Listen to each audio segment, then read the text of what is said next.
ನಾನು ಈಗಿನ ಒಂದು ರಾಜಕೀಯದ ಬೆಳವಣಿಗೆ ಏನಿದೆ, ಕಾಂಗ್ರೆಸ್ ಪಕ್ಷದಲ್ಲಿ ನಾಳೆ ಬೆಳಗ್ಗೆ ಕಿತ್ತಾಡ್ಕೊಂಡು ಸರ್ಕಾರ ಬೀಳಿಸ್ತಾರೆ ಅಂತ ನಾನೇನು ಊಹೆ ಇಟ್ಕೊಂಡಿಲ್ಲ.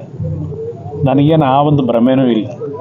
ಏಕೆಂದರೆ ಕಾಂಗ್ರೆಸ್ ಪಕ್ಷ ಈಗ ಯಾವ ರೀತಿ ಇದೆ ಅಂತಕ್ಕಂಥದ್ದು ಎಲ್ರಿಗೂ ಗೊತ್ತಿದೆ. ಈ ಕರ್ನಾಟಕದಲ್ಲಿ ನಡೀತಿರತಕ್ಕಂಥ 2.5 ವರ್ಷದ ಇವರು ಮುಖ್ಯಮಂತ್ರಿಯ ಸ್ಥಾನದ ಬಗ್ಗೆನೇ ಎಲ್ಲರ ಗಮನ ಇವತ್ತೇನು ಸೆಳೀತಾ ಇದ್ದಾರೆ.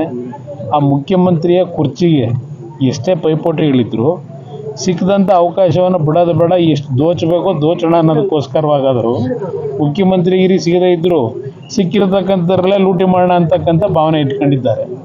ಅದರಿಂದ ಸರ್ಕಾರ ಅಷ್ಟುಂಬ ಹೋಗುತ್ತೆ ಅಂತ ನಾನೇನು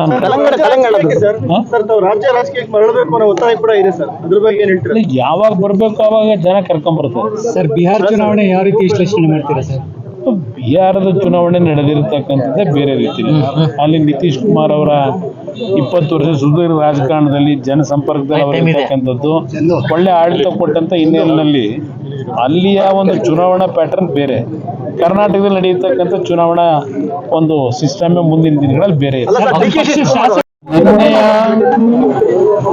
ನಮ್ಮ ರಜತ ಮಹೋತ್ಸವದ ಕಾರ್ಯಕ್ರಮದ ಸಭೆಯಲ್ಲಿ ಹೇಳಿರ್ತಕ್ಕಂಥದ್ದು ಯಾವುದೋ ಕ್ರಾಂತಿಯ ಬಗ್ಗೆ ಹೇಳಿಲ್ಲ, ಯಾವುದೋ ಅಗ್ರಗನಸಿನ ಬಗ್ಗೆ ಹೇಳಿಲ್ಲ.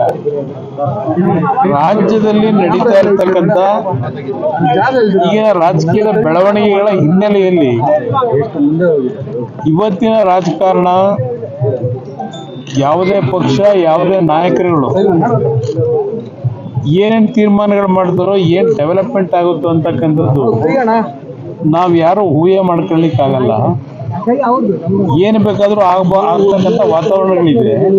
ನಮ್ಮ ಕಾರ್ಯಕರ್ತರು ಮೈ ಮರಿದ್ರೆ ಜನಗಳ ಮಧ್ಯದಲ್ಲಿ ಕೆಲಸ ಮಾಡಿ ಅಂತ ಹೇಳಿದ್ರು. ಅದು ಹೊರತುಪಡಿಸಿ ನಾನೇನು ಸರ್ಕಾರ ಬಿದ್ದೋಗುತ್ತೋ ಉಳಿಯುತ್ತೋ ಇದು ಯಾವುದು ಚರ್ಚೆ ಮಾಡಿಲ್ಲ. ನಮ್ಮ ಕಾರ್ಯಕರ್ತರು